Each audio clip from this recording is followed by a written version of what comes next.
मेरे दोस्तों, मेरा नाम विशाल प्रजापति है। मैं आपका माइंड ट्रैक पर हार्दिक स्वागत करता हूं। उम्मीद है आप सारे अच्छे होंगे और अपना एग्जाम की तैयारी अच्छे से कर रहे होंगे। आपको पता है कि जस्ट लगभग सितंबर माह में है ना, क्योंकि आप जो एग्जाम निकल चुके हैं, कई निकल चुके हैं ना। अगर आप सितंबर की बात करें, सितंबर, ठीक है, अगर सितंबर में अपन ट्राई करते हैं, देखो सेकंड ग्रेड एग्जाम आ रहा है, ठीक है। इसी साथ अगर आपने ध्यान दिया होगा तो जो रेलवे में ग्रुप डी है अपनी, है ना, ग्रुप जो डी है इसका भी एग्जाम है। और आपको पता होगा साथ में ये चतुर्थ श्रेणी है ना, चतुर्थ श्रेणी का भी एग्जाम है। लगभग जो अपना देखा जाए तो सितंबर माह है भाई, है ना। ये बिल्कुल कैसा है, बिल्कुल एग्जामों से भरा हुआ है। और जिसमें आपको पता होगी पॉलिटिकल ज़्यादातर सभी जगह काम आ रही है ना। तो अपनी जो पॉलिटिकल तैयारी उसको मजबूत रखें और कोशिश करें ज़्यादा से ज़्यादा क्या करें आप PYQ जो मतलब मॉडल पेपर होते हैं उनकी कोशिश करें। उससे क्या अपनी जो पकड़ होती है वो मजबूत होगी, ठीक है। तो आपको जिस पता होगा कि अपना जो टॉपिक था वो था महान्यायवादी, महान्यायवादी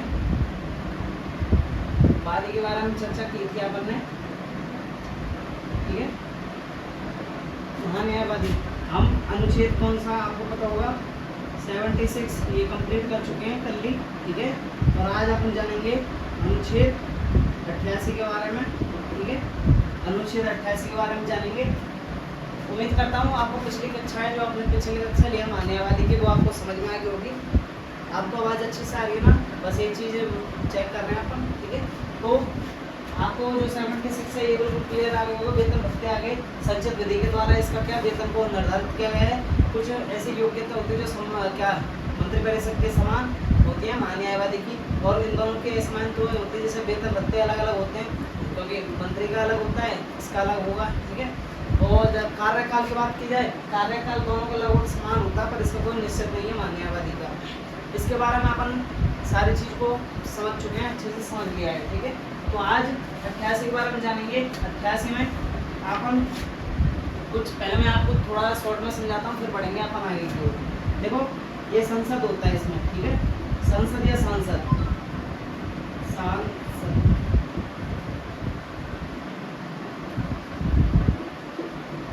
संसद होगा या सांसद होगा, ठीक है।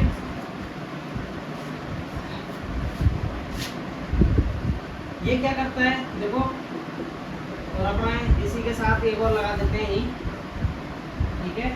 एक होता अपना महान्यायवादी, महान्यायवादी, थोड़ा सही कर लेते हैं इसको, ये दोनों को अपन एक साथ लिख लेते हैं। एग्जाम्पल में मंत्री ले लेते हैं, मंत्री या मंत्री परिषद, और ठीक है। और इसके साथ आप ले लें महान्यायवादी, महान्यायवादी। इसका क्या फॉर्मेट है आपको पता होगा। मंत्री लोकसभा, ठीक है, LS लोकसभा प्लस राज्यसभा का हो सकता है, राज्यसभा का, ठीक है। और ये किसी का सदस्य नहीं होता है, ये आपको पता है। इन दोनों मैंने कल ये आपको बता दिया है कि जो पिछली कक्षा गई उसमें समझाया था कि जो मंत्री परिषद है, ठीक है, मंत्री या मंत्री परिषद, ठीक है, पूरा लिख देता हूँ, मंत्री परिषद, ठीक है, शॉर्ट से समझ जाएंगे आप। तो देखो महान्यायवादी मंत्री परिषद का सदस्य नहीं होता है, ठीक है, अलग अलग होते हैं। और विदेश में क्या दोनों का मतलब जो महान्यायवादी है और जो मंत्री परिषद है उसका सदस्य होगा, ठीक है। अगर जैसे ही मंत्री परिषद क्या कर दी जाती है, खारिज कर दी जाती है, मतलब भंग कर दी जाती है या त्यागपत्र दे दिया जाता है, तो उस स्थिति में जो महान्यायवादी होगा वो उसको क्या है, पद को छोड़ के चला जाता है। अपने में ऐसा प्रावधान नहीं किया गया है, बल्कि इससे अलग है। यहाँ तक उम्मीद है सारी चीज़ें आपको समझ में आ गई है। मैं समझाता हूँ थोड़ा सा। मैं कहना चाह रहा हूँ एग्जाम्पल में, जैसे कि लोकसभा मंत्री है, ठीक है, लोकसभा का अगर कोई मंत्री है तो वो उसका बोलने का अधिकार लोकसभा में होगा, ठीक है।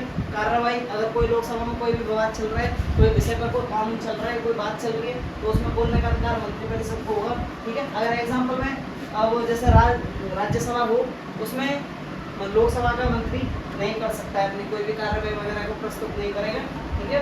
तो लोकसभा का जो मंत्री वगैरह है वो लोकसभा में बोलने का अधिकार रखता है, कार्य करने का अधिकार रखता है, ठीक है। और ये जो राज्यसभा का है वो राज्यसभा में बोलने का अधिकार रखता है। और महान्यायवादी का क्या है, महान्यायवादी इनमें इसी प्रकार से इन दोनों के साथ बोल सकता है, ठीक है। तो इनको सबसे पहले अधिकार मिलता है बोलने का, ठीक है, बोलने का, ये तो बोलने का अधिकार मिलेगा। दूसरी बार ये कार्यवाही के बीच कर सकते हैं, कार्यवाही। एग्जाम्पल में अगर पहली बात तो इसका अधिकार है, दोनों अधिकार क्या होता है, जिसको ये पावर दे दी गई है, ठीक है। मतलब पावर क्या, आपको ये काम करना है, इसमें आपकी कोई मर्जी नहीं है, मतलब ये तो ऊपर ने मतलब सरकार ने क्या है आपको दे रखा है, ये काम करना है तो करना है, ठीक है। तो इसके पास इसका अधिकार है, इन बैठकों में जाकर ये बैठ सकता है, बोलने का अधिकार रखता है, कार्यवाही के बीच में मतलब अगर ये अपनी सलाह देता है तो सलाह दे सकता है, ठीक है। पर इसको एक चीज का अधिकार नहीं मिलेगा, वो है मत का, ठीक है, मत देने का, ठीक है। मत देने का अधिकार इसको नहीं हुआ। मत देने का अधिकार क्या है मैं समझाता हूँ एग्जाम्पल में। जैसे कि राज्यसभा, ठीक है, राज्यसभा ने कोई पारित किया है, कोई कानून बनाया, एग्जाम्पल में 90 वो आए क्या 90 सदस्य प्रेजेंट है, और इसमें से और जैसे कि 90% है और 88 ने वोट दे दिया है, और दो इसके खिलाफ है, मतलब जो 2 वोट हैं वो उसके खिलाफ है, मतलब वोट दे नहीं रहे, ठीक है।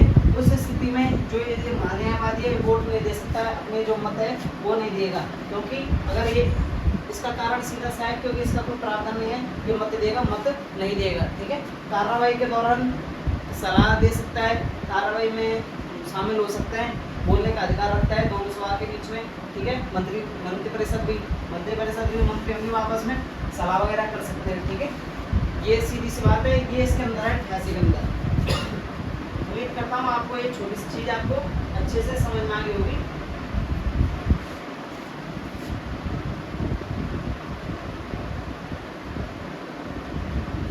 तो इसको मैं अब केवल मिटा लेता हूँ।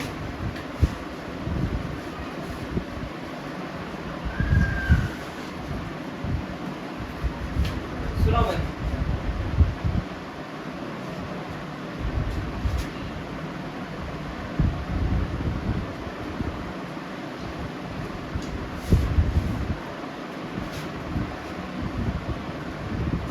तो लिखना शुरू करो।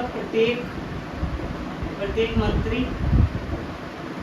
व महान्यायवादी, क्योंकि दोनों के पास समानता होती है। प्रत्येक मंत्री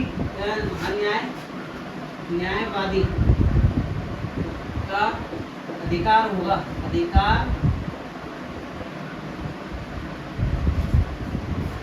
होगा कि वह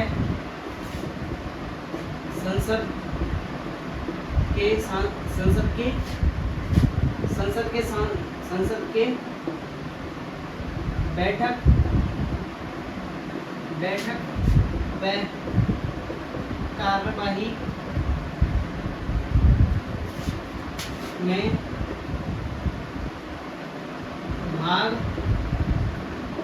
ले सकता है, किंतु महान्यायवादी जो महान्यायवादी होता है, मतलब सरकारी वकील, ठीक है, वो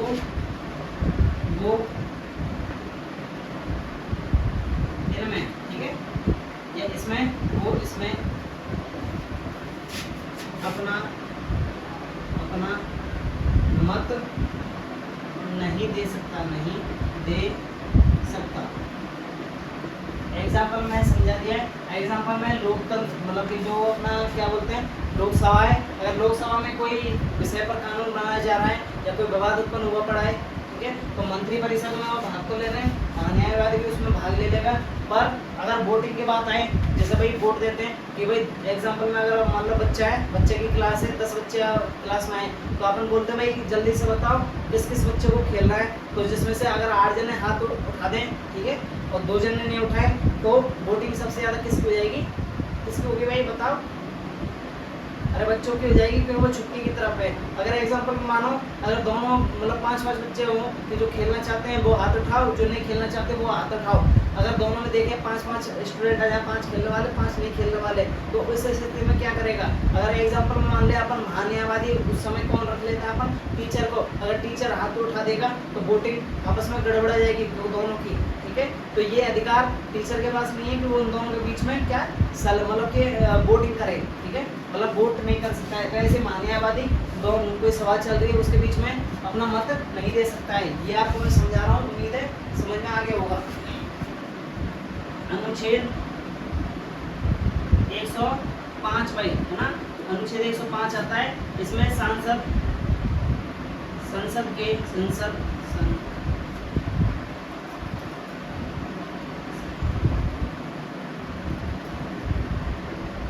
संसद के सांसदों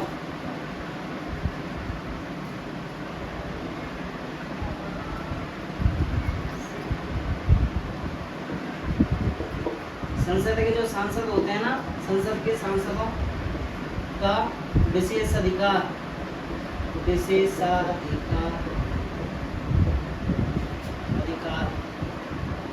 महान्यायवादी पास होता, महान्यायवादी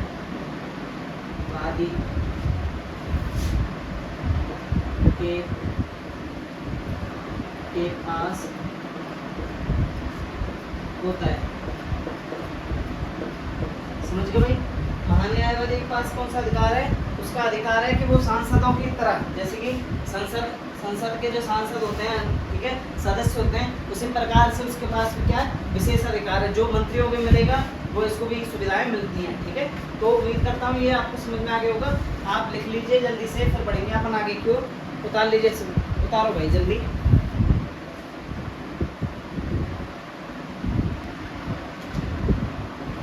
ठीक है भाई, समझ आ गया होगा आपको, उम्मीद करता हूँ मैं।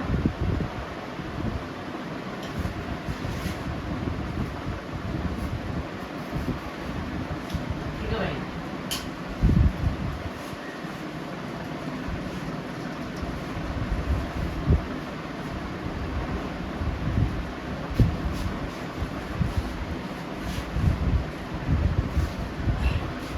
चलो महान्यायवादी में थोड़ा सा और जान लेते हैं, नोट लगा के लिखो। जैसे कि आपको पता होगा कि अपन जैसे सलाह के लिए, ठीक है, तो अपन एक्स्ट्रा व्यक्ति रखते हैं, जिससे क्या है, अपना जो सरकारी काम होता है वो आसानी से सरल हो सकता है, ठीक है। जज, वरिष्ठ जज अलग होते हैं। उसके बाद हेल्प के लिए अपन छोटे छोटे जज रखते हैं, छोटे मतलब जो मतलब कि नॉर्मल जज रखते हैं, वरिष्ठ उससे कुछ होते हैं, ठीक है। तो ये इसी प्रकार से इसकी सहायता के लिए, तो उसकी सहायता के लिए महान्यायवादी की सहायता के लिए महान्यायवादी की सहायता के लिए, महान्यायवादी की सहायता के लिए दो पद होते हैं भाई। पद तो एक ही होता है, पर उसके अलावा जैसे जज और महाजज बता रहा हूँ मैं आपको, ठीक है। तो ये होता है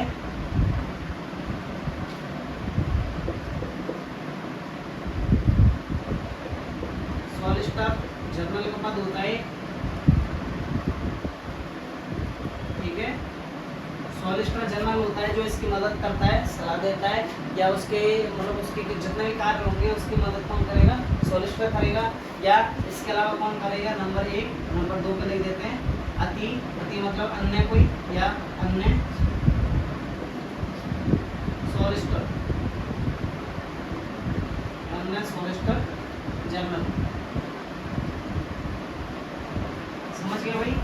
दो पद होते हैं, एक क्या तो मतलब सीधा पद तो एक ही होता है, कौन सा? क्या तो सॉलिसिटर जनरल खुद करेगा, नहीं तो उसके अलावा जो भी नीचे के व्यक्ति होंगे, ठीक है, जो उससे छोटे पद के होंगे तो वो इसमें करेगा, ठीक है। दूसरा नोट लिखो एग्जाम्पल में। अब ये जैसे कि ये सरकारी वकील है, ठीक है, कौन? महान्यायवादी।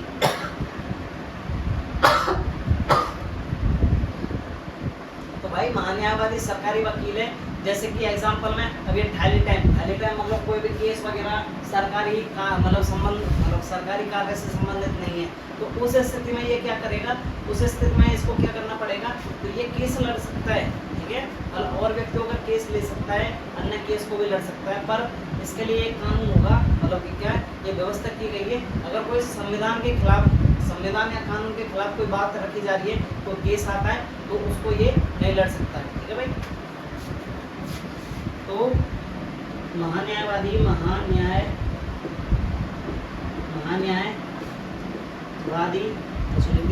महान्यायवादी पूर्वकालिक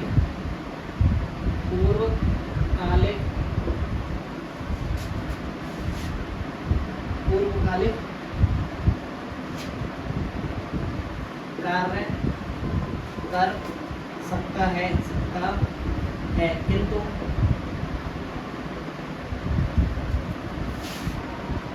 किंतु कार्य सरकारी सरकारी सरकारी कारण सरकारी कार्यों आदि से संबंधित ना हो तो संबंधित ना हो तो, ठीक है ना। समझ गए। कोई भी सरकारी ऐसा काम नहीं होना चाहिए जो सरकार के खिलाफ भी कोई काम कर रहा है, तो उस स्थिति में महान्यायवादी उसका क्या है, मतलब कि वकील नहीं बन सकता है, उसके केस को नहीं लड़ सकता है। बता लीजिए भाई, छोटा सा पॉइंट रहा है अपना, ठीक है। उम्मीद करता हूँ ये आपको सारी चीज़ अच्छे से समझ में आ गई होगी।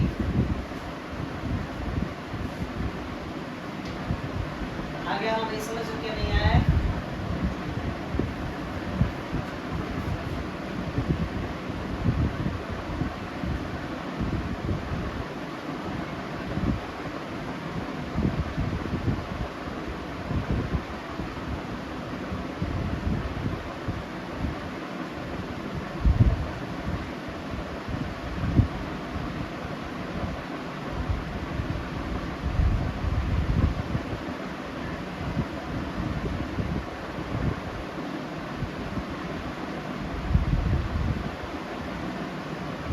ठीक है भाई, तो उम्मीद करता हूँ ये सारी चीज़ें आपको समझ में आ गई हैं, ठीक है भाई।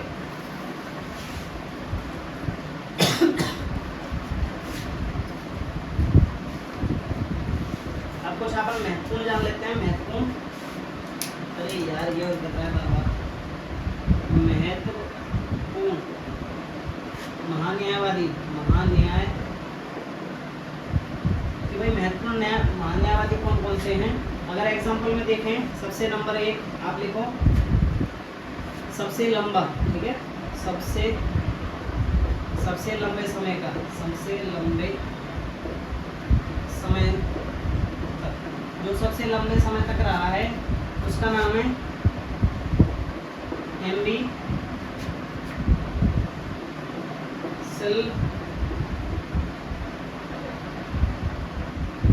सिल्वर्टन, ठीक है।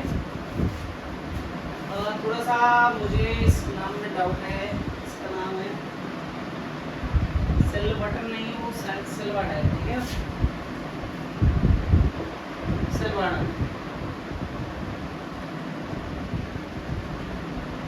है ना, सिल्वर्ट नहीं है, सिल्वर्ट, ठीक है। ये सबसे लंबा समय के लिए रहा है ये व्यक्ति, ठीक है। दूसरा नंबर, ये सबसे बड़े मतलब सबसे लंबे मतलब ज़्यादा से ज़्यादा समय में जो महान्यायवादी बना रहा है, ये कौन रहा है, ये व्यक्ति, ठीक है ना। और सबसे कम समय के लिए छोटे, सबसे छोटे या कम समय के लिए, कम समय के लिए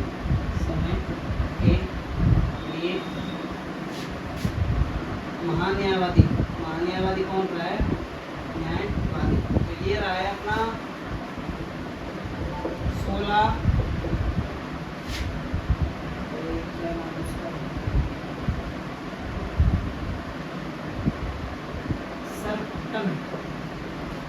16 सरटन है ना।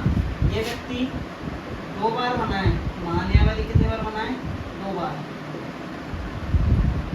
और वर्तमान में देखें, वर्तमान के समय में, हालांकि वैसे तो इम्पोर्टेंट नहीं है, वर्तमान के समय व्यक्तिरमन, ठीक है, ये व्यक्ति है। आप एक बार इसको उतार लीजिए, ठीक है, जल्दी से उतार लो भाई।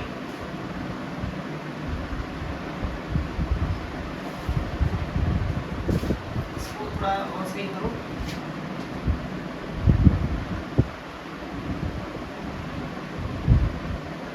है ना, हाँ, ये क्या है, थोड़ा सा नाम थोड़ा एडवर्टाइज है ना, ये एकदम से दबाव में करता है तो डाउट रहता है इन पे, ठीक है।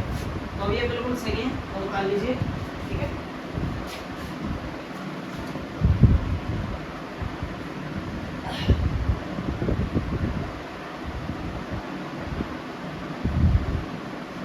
अगर अपन ये और देखें तो ये भी इम्पोर्टेंट है। और चौथा ये और देख लेते हैं, एक है मिलन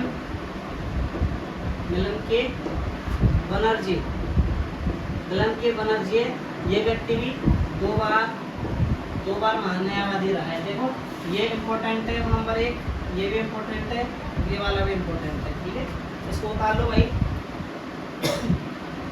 ठीक है भाई, उम्मीद करता हूँ ये आपका जो ये नॉर्मल सा टॉपिक है ये आपको समझ में आ गया होगा, क्योंकि नॉर्मल भले चाहे कितना हो, नॉर्मल से पार नहीं पड़ता। असली बात है कि एग्जाम में अपन किस तरह से इसमें अटक सकते हैं।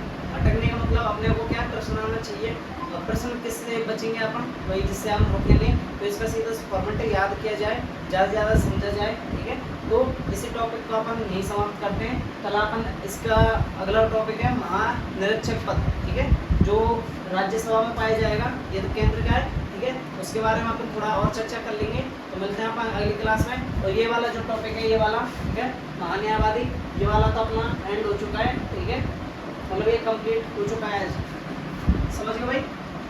तो अपन मिलते हैं अगली क्लास में। तो अभी तक के लिए धन्यवाद। जय हिंद, जय भारत भाई। ठीक है, हमारे चैनल को सब्सक्राइब जरूर करके जाएं।